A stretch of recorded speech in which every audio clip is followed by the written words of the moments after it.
Assalamualaikum warahmatullahi wabarakatuh.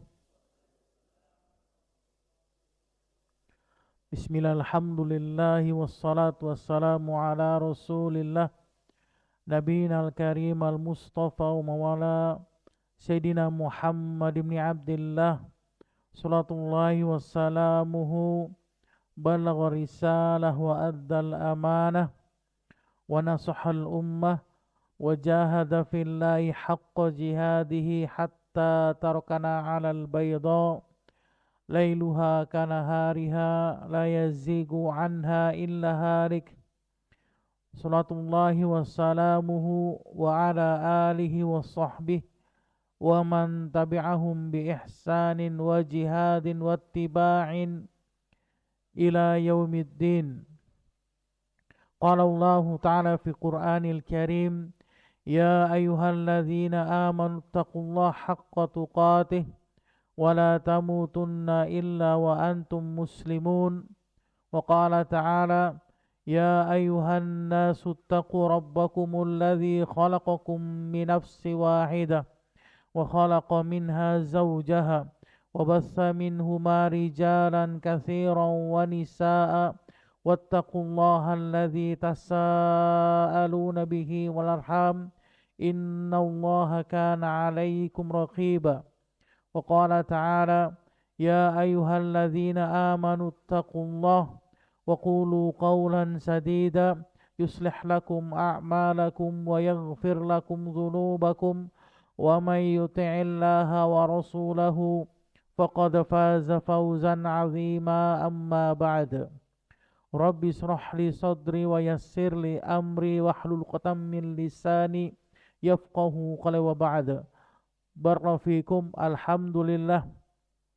Segala puji bagi Allah Subhanahu wa taala Rabbul Jalalah yang telah melimpahkan nikmatnya kepada kita, yaitu nikmat iman wal Islam, yang mana dengan kedua nikmat tersebut kita masih diberikan kesehatan, kekuatan oleh Allah Subhanahu wa taala untuk berkumpul di majlis ilmi dalam rangka sedikit mempelajari agama Allah dan berusaha untuk mengamalkan sunnah Rasulnya sallallahu alaihi wasallam. Salat dan salam kita curahkan kepada Nabi besar kita yang mulia sallallahu alaihi wasallam beserta para keluarganya, para sahabatnya dan pengikutnya. Thayyib, barakallahu fikum. Kita akan lanjutkan pembahasan kita Syarah Riyadhus Shalihin li Fadilati Syekh Shalih Al-Utsaimin rahimahullahu taala. Walhamdulillah, kita sudah sampai kepada pembahasan bab yang ke-26, yaitu berkenaan dengan bab haram melakukan kezaliman serta perintah mengembalikan hak orang yang dizalimi. Allah Subhanahu wa taala berfirman di dalam Al-Qur'an surat Ghafir ayat ke-18 berkenaan dengan orang-orang yang berbuat zalim di dunia. Maka ketika di akhirat nanti mereka tidak ada satupun penolong, tidak ada satupun teman setia yang membantu menolong orang-orang yang berbuat kezaliman di dunia. Sebagaimana Allah janjikan bagi mereka, wa ma lidh-dhalimina min hamimin wala syafi'in yuta'. Dan sungguh tidak ada seorang pun teman yang setia, kata Allah, bagi orang-orang yang zalim, dan tidak pula baginya seorang penolong yang memberikan syafaat pertolongan untuknya. Jadi orang-orang yang zalim ketika dia di dunia berbuat kezaliman terhadap Allah, kemudian dia berbuat kezaliman terhadap dirinya, dan dia berbuat kezaliman terhadap orang lain, maka Allah janjikan atas dirinya tidak ada teman atau tidak ada penolong baginya yang memberikan syafaat atasnya. Begitu pula Allah katakan di dalam firman-Nya, Al-Quran surat Al-Hajj ayat yang ke-71, wa ma lidh-dhalimina min nasir, dan sungguh tidaklah ada penolong bagi orang-orang yang zalim. Ini dua ayat ini sudah membuktikan bahwasannya orang-orang yang zalim adalah orang-orang yang merugi, orang-orang yang menyesal di akhirat nanti. Bisa di dunia dia sombong, atau dia jumawa, atau dia angkuh, atau merasa dia memiliki kekuatan, kemampuan terhadap kezaliman yang dilakukan olehnya kepada orang-orang yang lemah dari mereka. Tapi nanti ketika di akhirat nanti Allah buktikan pada mereka orang-orang yang selalu berbuat zalim dengan amat sangat menderita. Bahkan Allah janjikan tidak ada penolong, tidak ada teman setia ketika di dunia, yang dimana dia misalkan berbuat kezaliman bareng-bareng, ya, nggak sendiri dia berbuat kezaliman, jamaah, berbuat kezaliman secara berjamaah untuk menghinakan, untuk membuat sedih orang yang lemah, atau membuat orang yang lain menangis dengan perbuatannya. Maka ketika di akhirat nanti orang-orang yang bersama dengannya di dunia ini tidak bisa menolong. Jadi tidak bisa saling menolong di antara mereka, dan tidak bisa memberikan syafaat, keringanan atas perbuatan zalim yang dilakukan olehnya. Ini adalah hal yang mungkin bagi kita hal yang remeh. Kita sering berbuat zalim kan, kepada siapapun yang biasa kita lakukan. Terutama kepada siapa kita berbuat zalim?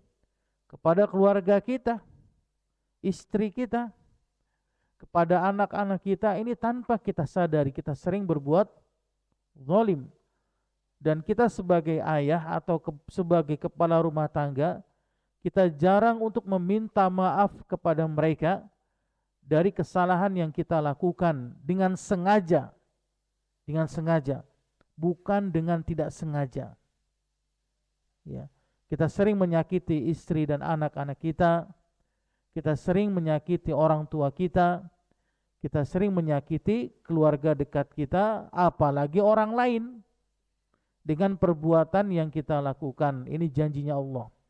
Kemudian Allah janjikan di dalam sabda Rasulnya, hadis yang sahih, riwayat Imam Muslim dalam sahihnya, Rasul memperingatkan dengan keras terhadap orang-orang yang sukanya berbuat zalim, berbuat semena-mena di dalam dirinya. Rasul katakan, ittaqul zulma, takutlah kalian terhadap kezaliman, kata Rasul. Fa inna zulma zulumatun yaumal qiyamah. Karena kezaliman merupakan kegelapan pada hari kiamat. Antum tahu maksud dari kegelapan di sini? Maka nanti ketika di padang mahsyar, ketika manusia dibangkitkan dan ketika manusia nanti dihisab amal ibadahnya, maka karena sebab kezaliman yang dilakukan olehnya di dunia akan membuat gelap, akan membuat sirna amal perbuatan yang dilakukan olehnya ketika di dunia. Antum pasti tahu, salat adalah apa? Cahaya, kata Rasul. Sebagaimana Rasul yang mulia bersabda, was-salatu nurun, was-sadaqatu burhanun. Salat adalah nur, cahaya. Sedekah adalah bukti dari nyata cahaya yang dilakukan oleh seorang hamba. Was-sabru diyaun. Sabar adalah penerang. Dengan tiga amalan yang kita lakukan tersebut bisa hilang, bisa sirna dengan kezaliman yang kita lakukan. Apa kata Rasul tadi? Zulumatun yaumal qiyamah. Kezaliman adalah kegelapan pada hari kiamat bagi pelakunya. Hilang amal ibadahnya. Na'udzubillah min dzalik. Kemudian Rasul melanjutkan, wattaqus syuhha. Takutlah kalian terhadap kekikiran, bakhil, kikir, tamak terhadap dunia. Fa inna syuha ahallaka man kana qablakum, karena sifat kikir kata Rasul adalah sifat yang menghancurkan umat sebelum kalian. Orang-orang yang terdahulu adalah orang-orang yang tamak, orang-orang yang cinta terhadap dunia, berlebihan. Apa yang dimiliki oleh orang lain, maka dia harus memilikinya dengan menghalalkan segala cara. Ini namanya orang-orang yang bakhil dan kikir, ya, terhadap akhirat, tamak terhadap dunia. Ini maksudnya. Apa yang dimiliki oleh orang lain, dia harus punya. Pokoknya bagaimana caranya dia harus memiliki apa yang dimiliki oleh orang lain.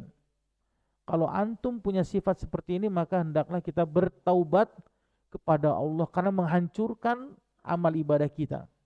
Taib.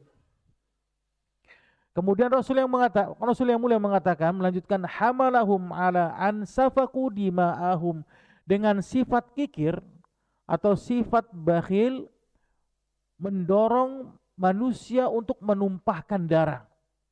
Antum tahu kan, pasti kan, ketika bagi waris, ya kan, kemudian ada salah satu di antara keluarga kita itu yang tamak terhadap dunia, rakus, maruk terhadap dunia, maka dia akan menghalalkan cara untuk mendapatkan bagian yang besar, bagaimanapun juga caranya, walaupun dia dengan cara apa? Membunuh, menumpahkan darah saudara kandungnya.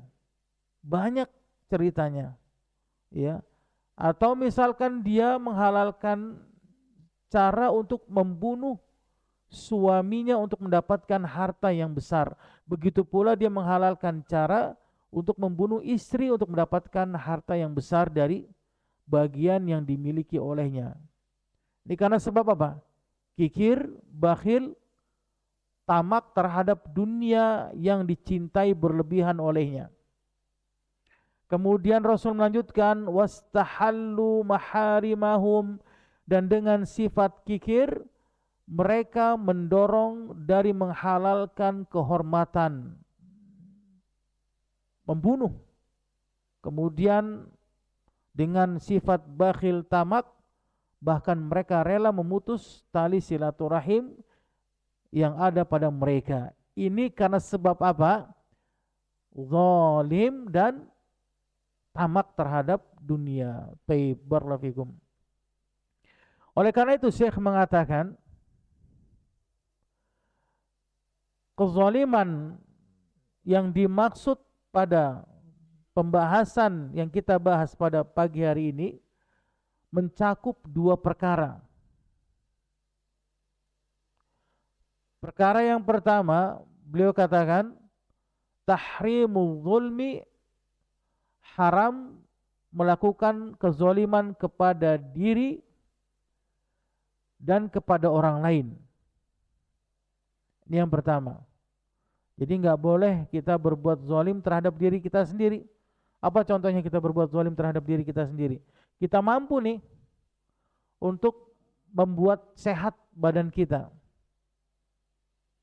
tapi kita malas, kita nggak mau membuat diri kita ini menjadi sehat dengan berwasilah untuk minum madu atau makan sayur atau makan makanan yang bergizi. Kemudian kita biarkan diri kita ini sakit. Ini termasuk zalim terhadap diri kita sendiri.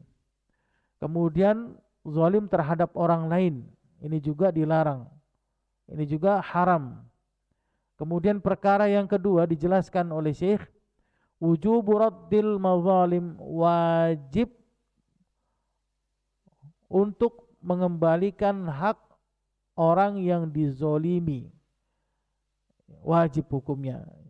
Berapa kali kita berbuat zolim dulu? Ustadz, ana dulu pernah berbuat kezoliman. Ustadz, apa contohnya? Ana dulu pernah ngambil barang orang waktu SMA, Ustadz. Tapi ana nggak pernah mengembalikan lagi barangnya tersebut. Kemudian sekarang ana sudah bertaubat. Bagaimana caranya agar ana bisa bertaubat dari perbuatan zalim tersebut, karena hal ini berkenaan dengan apa? Hablum minan nas, hubungan manusia dengan manusia. Jadi dia tidak cukup untuk bertobat saja kepada Allah. Jadi dia harus bertobat kepada Allah, kemudian meminta maaf kepada orang yang dizolimi selama ini. Maka bagaimanakah caranya kalau misalkan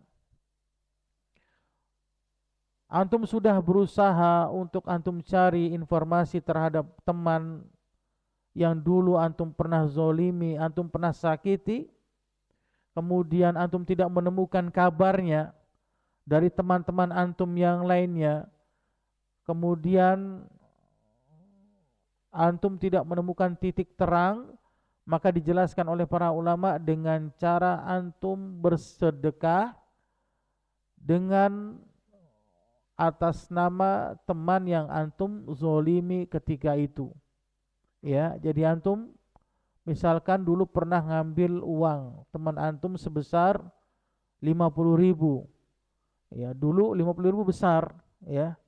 Kemudian antum bertobat kepada Allah. Kemudian antum sudah cari teman antum itu di mana, antum nggak tahu. Maka caranya antum bersedekah atas nama teman antum sebesar harta yang antum zolimi terhadap dirinya. Agar apa? Agar Allah tidak mengazab kita ketika nanti di yaumul hisab nanti, karena sebab kezaliman yang kita lakukan. Taib.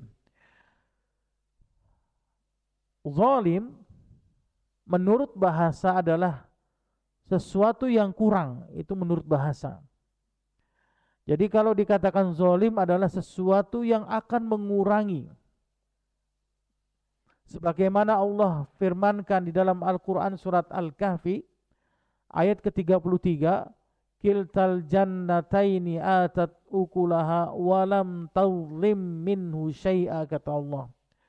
Maka itu adalah kedua kebun yang menghasilkan banyak buah, kata Allah, yang dimana kebun tersebut tidak akan berkurang buahnya sedikit pun. Jadi maksud dari zalim di sini apa? Tidak berkurang. Ya, pada ayat 33 surat Al-Kahfi.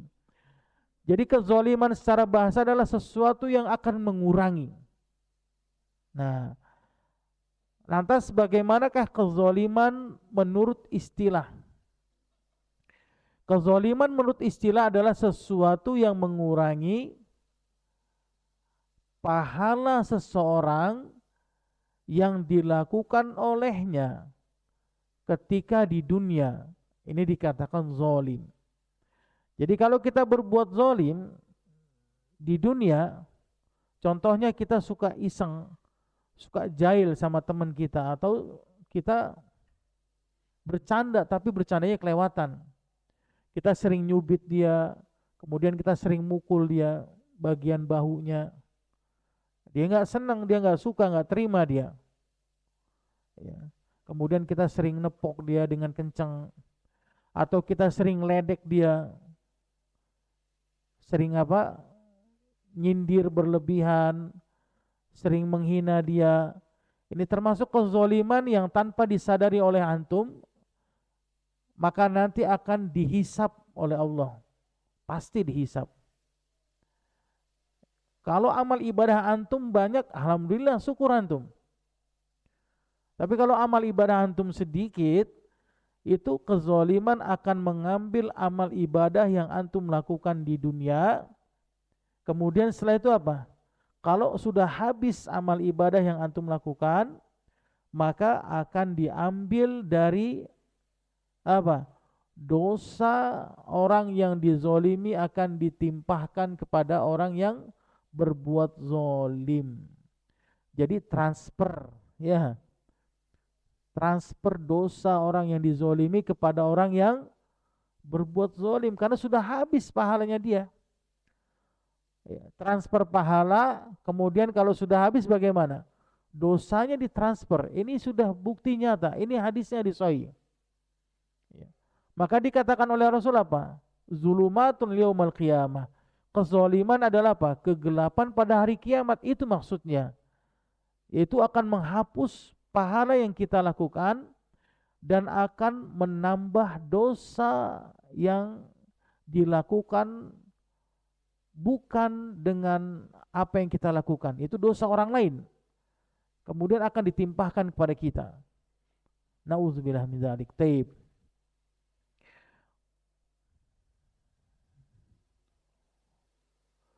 Oleh karena itu Syekh mengatakan wa naqsu imma an yakuna bitajarru'i ala ma la yajuzu lil insan. Kezaliman bisa jadi karena apa? Keberanian dalam melakukan sesuatu yang tidak diperbolehkan bagi manusia. Ini yang pertama. Dia berani apa? Usil, jahil, iseng, kemudian berani ngambil hak orang lain, merampas hak orang lain. Ini sebab yang pertama. Kemudian sebab yang kedua, wa imma bitafrid fima yajibu alaihi, atau kezoliman bisa jadi karena sebab melalaikan kewajiban yang diwajibkan atasnya. Apa contohnya? Melalaikan kewajiban yang diwajibkan atasnya apa? Meninggalkan sholat, atau misalkan meremehkan sholat, mengulur-ngulur waktu sholat. Ini kalau antara dia dengan Allah. Tapi kalau antara dia dengan manusia bagaimana? Menunda-nunda untuk membayar hutang. Ini termasuk kezaliman karena sebab melalaikan kewajiban yang diwajibkan atasnya. Ini sering sekali kita. Oleh karena itu Syekh mengatakan wal zulmu naw'an. Zalim ada dua. Yang pertama, zulmun yata'allaqu bihaqqillah. Kezaliman yang berkaitan dengan apa? Hak Allah. Ini zalim yang paling besar. Apa contohnya? Hak Allah yang paling besar apa? Yang harus kita laksanakan apa? Mentauhidkan Allah, ini yang paling utama. Ya, hak Allah yang harus kita penuhi adalah mentauhidkan Allah. Sebagaimana wasiat Rasul kepada Mu'adz bin Jabal. Ya Mu'adz, atadri ma haqqullahi 'alal ibad wa ma haqqul ibadi 'ala Allah. Wahai Mu'adz, tahukah engkau apakah hak Allah terhadap hamba dan hak hamba terhadap Allah? Maka sahabat Mu'adz mengatakan Allahu wa rasuluhu a'lam. Allah dan Rasulnya lebih mengetahui. Kemudian Rasul yang mulia bersabda, haqqullahi 'alal ibad an ya'buduhu wa la yusyriku bihi syai'a. Hak Allah terhadap hamba yang harus dipenuhi oleh hamba tersebut adalah apa? Hendaklah mereka menyembah Allah dan tidak berbuat sekutu syirik kepada Allah Subhanahu wa taala. Ini hak yang harus kita penuhi. Karena banyak di antara kita yang dimana dia sholat, dia puasa, dia sedekah, tapi dia masih suka apa? Minta ke kuburan. Ini penyakit ini. Ya. Berarti dia tidak menunaikan hak Allah. Ya, dia minta ke kuburan, berdoa di kuburan. Wahai wali fulan, tolong sembuhkan diri saya. Kemudian dia katakan, wahai wali fulan, tolong selamatkan anak saya. Jadi dia berharap meminta kepada selain Allah. Sebagaimana Rasul yang mulia katakan dalam sabdanya, hadis riwayat Imam Muslim di dalam sahihnya, yang dimaksud dengan kesyirikan adalah antaja'ala lillahi niddan wa huwa khalaqaka. Engkau menjadikan Allah tandingan, sesembahan selain Allah, dan engkau mengetahui bahwasanya Allah adalah Rabb yang menciptakanmu. Ini dikatakan sebagai syirik. Contoh lagi apa? Banyak di antara kita yang mereka rela untuk meninggalkan sholat subuh hanya demi jadwal kereta api dan jadwal bis. Dia rela tinggalkan sholat subuh. Dia nggak sholat subuh, yang penting dia dapat waktu jadwal kereta atau jadwal bis. Ini termasuk apa? Menjadikan tandingan sesembahan selain Allah. Dia jadikan waktu ini disembah olehnya, diutamakan dari panggilan subuh, sholat subuh. Atau lagi contohnya apa? Dia jadikan harta dari segalanya. Dia cinta terhadap harta melebihi kecintaannya terhadap Allah dan Rasulnya. Sehingga menjadikan dirinya ini lupa terhadap apa yang Allah perintahkan dari amanah harta yang dimiliki olehnya. Dia jalankan harta tersebut kepada sesuatu yang bukan dari apa yang Allah perintahkan. Kemudian dia mencintai harta melebihi kecintaannya kepada Allah, maka dia jadikan harta sebagai tandingan kesyirikan kepada selain Allah. Waliyadzubillah. Sebagaimana Allah firmankan di dalam Al-Quran surat Luqman ayat ke-13. Antum tahu Luqman? Luqman bukan nabi. Luqman juga bukan rasul. Luqman itu hanya seorang biasa, orang yang soleh. Tapi namanya Allah abadikan di dalam Al-Quran. Luqman. Ketika itu Luqman berwasiat kepada anaknya, wa idh qala Luqmanu libnihi wa huwa ya'idhuhu ya bunayya. Dan ketika Luqman berkata kepada anaknya, ketika dia sedang menasihati anaknya, ya bunayya, wahai anakku, la tusyrik billah, janganlah engkau berbuat syirik kepada Allah.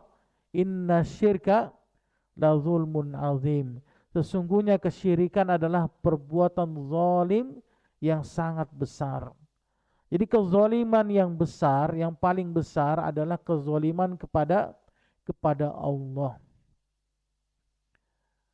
Dia sholat, dia puasa, dia zakat, tapi masih suka datang ke dukun, masih minta dukun, masih datang ke paranormal, masih percaya dengan ramalan bintang, masih percaya dengan ramalan-ramalan zodiak, masih percaya dengan ramalan-ramalan sio, kemudian masih percaya dengan khodam-khodam. Maka hal inilah kezaliman yang paling besar, yaitu menjadikan tandingan-tandingan sesembahan selain Allah. Waliyadzubillah. Dan ini yang terjadi di tengah-tengah masyarakat kaum muslimin di antara kita. Barakallahu. Kemudian zalim yang kedua, kata Syekh, zulmun yata'allaqu bihuquqil ibad, kezaliman yang berkaitan dengan hak-hak hamba. Wa a'zamuhuma ya muta'alliqu bihuquqillah. Dan yang paling besar dari dua hal ini adalah kezaliman terhadap hak Allah Subhanahu wa taala. Barakallahu. Sebagaimana Rasul yang mulia bersabda, ketika itu Rasul pernah ditanya oleh salah seorang sahabat, ayu dzanbi a'zam, dosa apa yang paling besar wahai Rasulullah? Maka Rasul yang mulia bersabda, antaj'ala lillahi niddan wa huwa khalaqaka. Engkau menjadikan Allah tandingan-tandingan sesembahan selain Allah, sedangkan engkau meyakini Allah yang menciptakan dirimu. Barakallahu.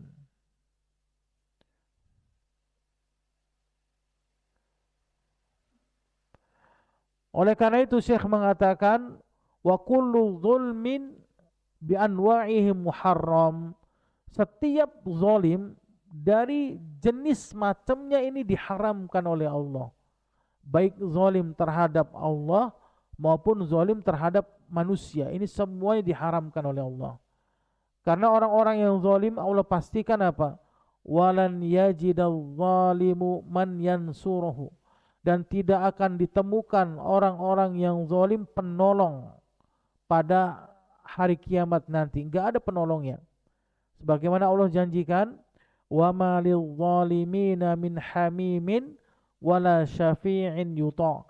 Dan tidaklah ada seorang pun teman atau sahabat yang setia bagi orang-orang yang zalim, dan tidak pula penolong yang memberikan syafaat bagi mereka. Jadi orang yang zalim ini dipastikan oleh Allah, Pak, sama sekali mereka tidak akan Allah tolong nanti di akhirat. Hidupnya penuh dengan kegelapan, hidupnya penuh dengan kerugian, kesedihan, kesengsaraan yang akan diterima pada yaumul hisab kelak. Taib. Barakallahu fikum.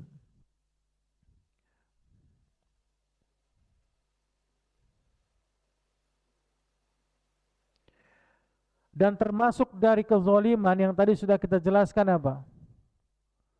Seseorang menunda hutang. Ini banyak terjadi di antara kita nih. Ya. Kita utang sama orang, bahkan kita hutang sama istri sekalipun ini hutang. Jangan antum kira suami minjem duit sama istri ini nggak apa-apa, nggak boleh. Karena harta istri bukan harta suami.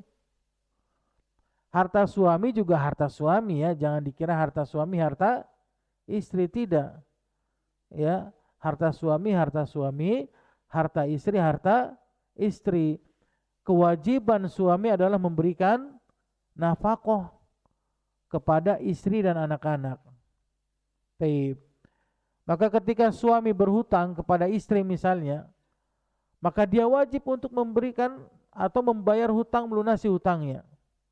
Kalau dia menunda-nunda hutang dari apa yang disepakati oleh mereka berdua, kemudian dia sengaja tidak membayar hutang, kemudian istrinya nagih misalnya, kemudian suaminya marah, nggak senang, masa sama suami aja hitungan sih, misalnya gitu. Ya, ini termasuk kezaliman ini yang tanpa disadari olehnya. Sebagaimana Rasul yang mulia bersabda dalam hadis yang sahih riwayat Imam Bukhari dalam Muslim, beliau mengatakan matlul ghani zulmun. Menunda-nunda hutang adalah kezaliman yang sangat besar. Ya. Banyak di antara kita orang yang berhutang, ketika dia ngutang bagaimana?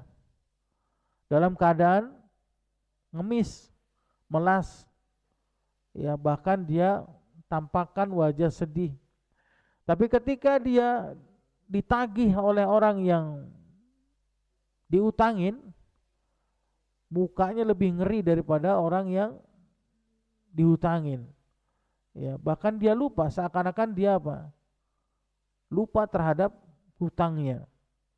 Lari dari hutang. Ini nggak boleh seperti ini. Banyak orang yang sholat, banyak. Kalau antum nggak percaya, banyak. Sholat berjamaah dia di masjid, kemudian puasa dia, kemudian dia sudah ngaji dan sebagainya. Iya, ada yang seperti itu. Ya, contohnya ketika itu kejadian yang menimpa anak, ya. Anak pernah berbisnis dengan salah seorang ikhwan, ya. Dia sudah ngaji. Dulu sama anak itu dia satu tempat markas belajar di Yaman. Kemudian ketika di sini dia mau bisnis dengan anak, maka terjadilah sesuatu yang tidak diinginkan, sampai akhirnya dia tidak mau membayar hasil investasi yang anak investkan kepada dirinya dengan alasan yang berbagai macam. Kemudian dia menghilang tanpa kabar. Sudah ngaji, sudah ngerti agama, sudah paham Islam, antum bisa bayangkan, ya. Tapi apa? Dia tidak takut dengan kezaliman. Banyak sekali di antara kita. Antum jangan kira orang yang sudah ngaji ini bisa selamat dari perbuatan zalim, enggak. Tidak ada yang bisa menjamin diri kita ini selamat dari perbuatan zalim. Taib, ya. Maka hati-hatilah, takutlah terhadap apa? Doa orang yang dizolimi. Kalau seandainya orang yang dizolimi itu berdoa dengan doa yang buruk, misalkan antum dizolimi oleh si fulan, kemudian antum doakan, aneh doakan mampus misalnya, ya aneh doakan mampus, maka Allah akan kabulkan doanya. Ya, Allah akan kabulkan doa orang yang dizolimi tersebut. Sebagaimana Rasul yang mulia mengatakan, wattaqi da'watal mazlum fa innahu laisa bainaha wa bainahu hijab. Takutlah kalian terhadap doa orang yang dizolimi, karena sesungguhnya orang yang dizolimi tidak ada hijab pembatas antara dirinya dengan Allah. Jadi doanya langsung tembus ke langit, langsung didengar oleh Allah Subhanahu wa taala. Bahkan orang kafir sekalipun, kalau kita menzolimi orang kafir dan dia berdoa kepada Tuhan dia, bukan berdoa kepada Allah. Dia berdoa kepada Tuhan dia, bukan kepada Allah, maka Allah akan kabulkan doanya. Karena sebab apa? Kezoliman yang dilakukan oleh dirinya kepada orang kafir tersebut. Atau bisa bayangkan di sini, ya.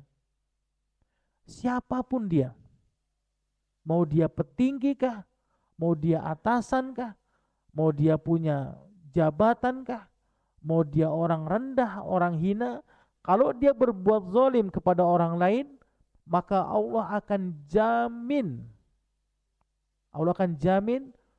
untuk membalas kezaliman yang dilakukan olehnya. Taib barakallahu fikum. Ini hal yang sangat mengerikan sekali zalim ini. Jadi jangan antum kira ini zalim ini dosanya ringan, tidak.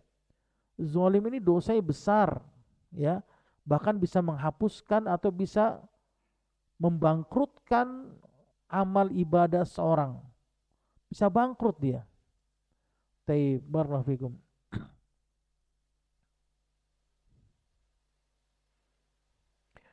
Kezaliman akan berjalan di antara tiga hal, kata Rasulullah. Rasul pernah memberikan nasihat kepada para sahabatnya ketika khutbah hajatul wada, khutbah wada. Kemudian Rasul yang mulia bersabda, inna dima'akum wa amwalakum wa a'radakum haramun alaikum kahurmati yaumikum hadha.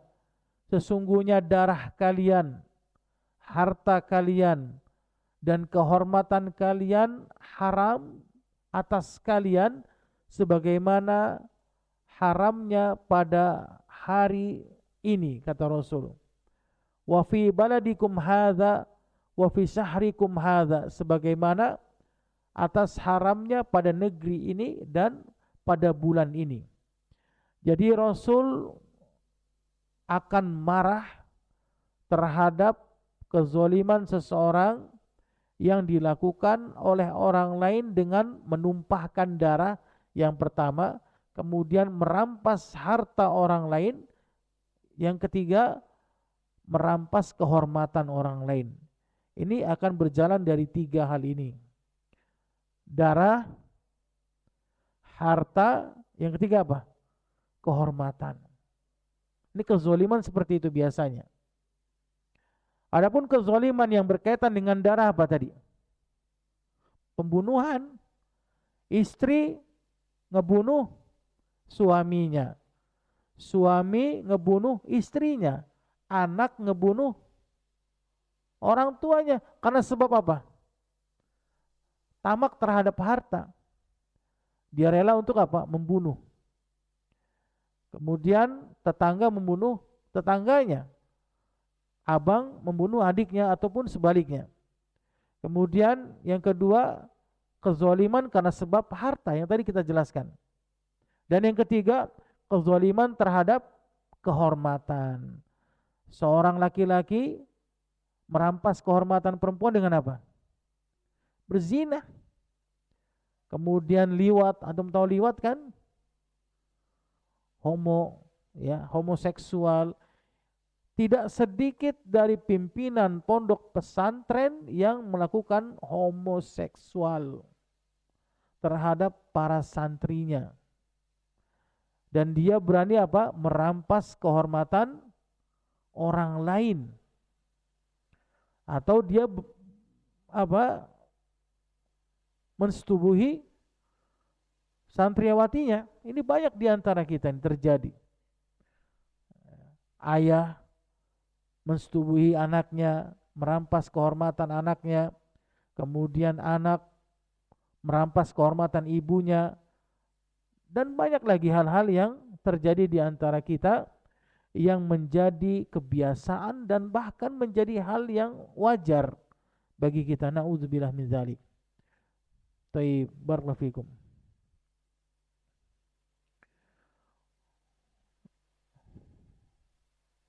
Oleh karena itu, wasiat Rasul yang harus kita tunaikan adalah kita harus takut untuk menjauhi dari segala macam bentuk kezaliman yang bisa merusak dan bisa menghapus amal kebaikan yang kita lakukan selama di dunia. Taib. Kita masuk kepada hadis yang pertama.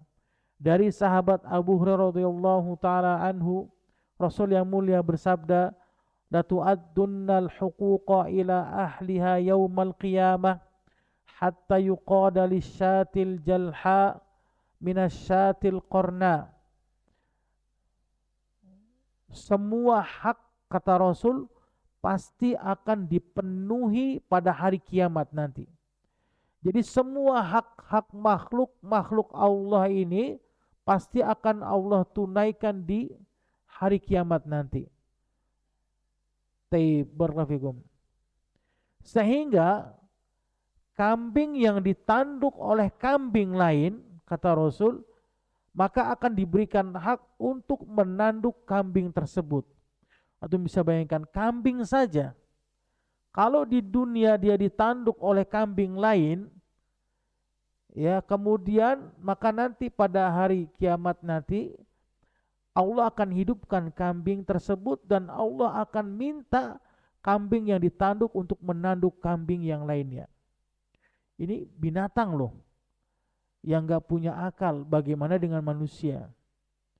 Makanya kezaliman yang kita lakukan selama ini, dari yang kecil saja ini kita harus benar-benar takut kepada Allah.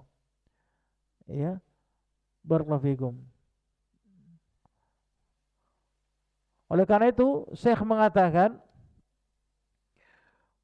maka kezaliman itu pasti akan Allah hisab dari yang kecil sampai yang besar.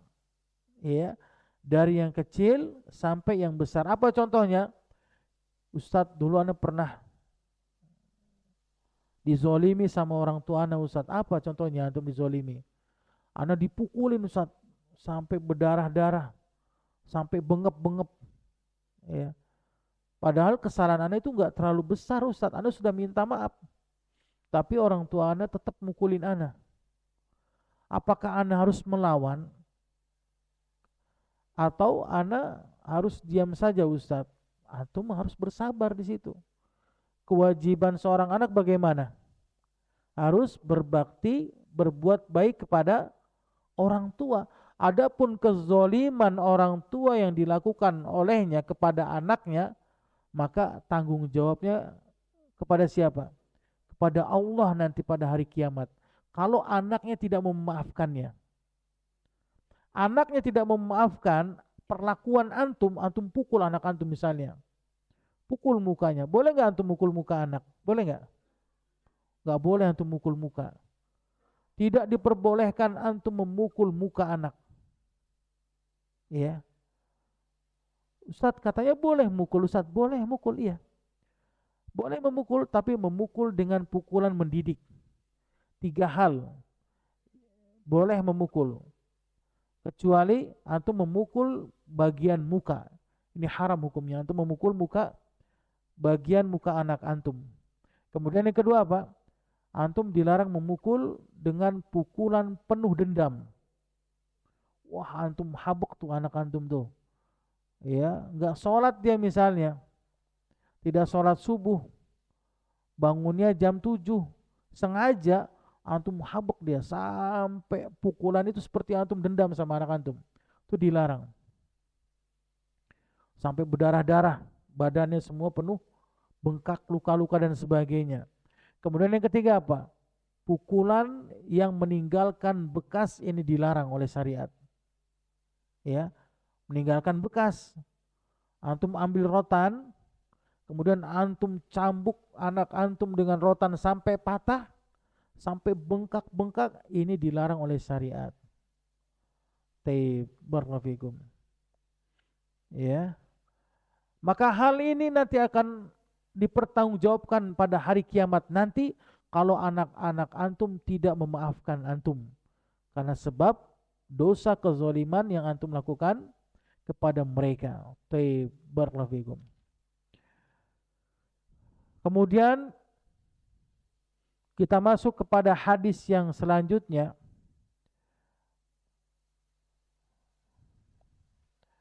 Di mana Rasul yang mulia bersabda dalam hadis yang sahih, beliau katakan, "Man zalama qida shibrin minal ardi tuwiqahu min sab'i ardin." Barang siapa yang berbuat zalim dengan mengambil hak orang lain walaupun hanya sejengkal tanah. Dia ngambil hak orang lain walaupun hanya sejengkal tanah, apa balasannya nanti pada hari kiamat? Allah akan kalungkan kepadanya 7 lapis bumi. 7 lapis bumi Allah akan kalungkan di lehernya. Antum bisa bayangkan. Bumi itu punya 7 lapisan. Ya, ini balasan bagi orang-orang yang berbuat zalim. Emang bisa Ustaz? Jangan, ya Allah musta'an. Jangankan yang itu. Antum ginikan saja tangan antum di kompor. Kalau bisa bertahan selama 2 jam tangan antum, hebat antum. Berarti antum sakti mandraguna, ya, bisa ya meringankan beban nanti di akhirat. Kalau bisa antum 2 jam. Ya. Antum bakar tangan antum 2 jam saja, enggak usah lama-lama. 2 jam, enggak usah 2 jam lah. Berapa menit antum tahan? Kelamaan 2 jam ya. 5 menit saja antum beginikan di kompor nih tangan antum. Kalau antum bisa bertahan hebat. Ini di dunia, ya. Bagaimana siksaan di akhirat nanti? Kan orang nggak mikir, dikalungkan doang Ustaz. 7 lapis bumi, antum kira 7 lapis bumi itu kecil. 1 lapis bumi aja itu udah.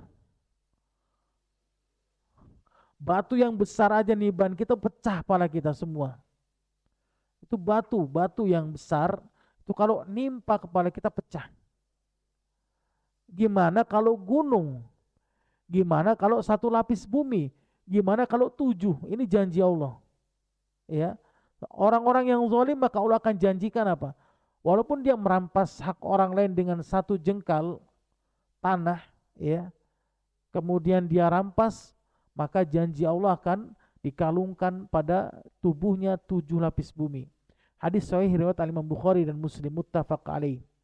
Kemudian hadis yang selanjutnya Rasul yang mulia mengatakan, "Innallaha la yumli lidh-dhalimi fa idza akhadhahu lam yuflithu." Tsumma qara'a wa kadzalika akhdhu rabbika idza akhadhal qura wa hiya zalimah inna akhdahu alimun syadid. Sesungguhnya Allah akan menggunakan siksaan kepada orang-orang yang zalim, tetapi apabila datang siksanya maka dia tidak dapat menghindari dari azab Allah Subhanahu wa taala, sebagaimana Allah berfirman, dan begitulah siksa Rabbmu apabila dia menyiksa penduduk negeri yang melakukan kezaliman, sesungguhnya siksa Allah sangat pedih lagi keras. Ya, ini balasan bagi orang-orang yang berbuat kezaliman. Barakallahu fikum. Maka di akhir dari pembahasan bab yang ke-26, kita tutup dengan hadis Rasul yang mulia sallallahu alaihi wasallam dari Khawlah binti Amir Al-Ansari radhiyallahu ta'ala anha. Beliau mengatakan, aku pernah mendengar Rasul yang mulia bersabda, di mana Rasul yang mulia mengatakan inna rijalan yatakhawwaduna fi malillahi bighairi haqqin falahumun naru yaumal qiyamah. Ini yang paling sering terjadi kita nih. Paling sering terjadi di antara kita. Sesungguhnya orang-orang yang melakukan transaksi mengambil, merampas harta orang lain dengan jalan yang haram, maka bagi mereka neraka pada hari kiamat, janji Allah. Biasanya terjadi pada siapa? Para pembesar-pembesar yang Allah amanahkan untuk mengatur negeri kita yang tercinta ini. Benar nggak? Banyak di antara kita ini merampas apa? Korupsi. Tanpa disadari olehnya. Bahkan mereka rela untuk mengatakan apa? Korupsi berjamaah.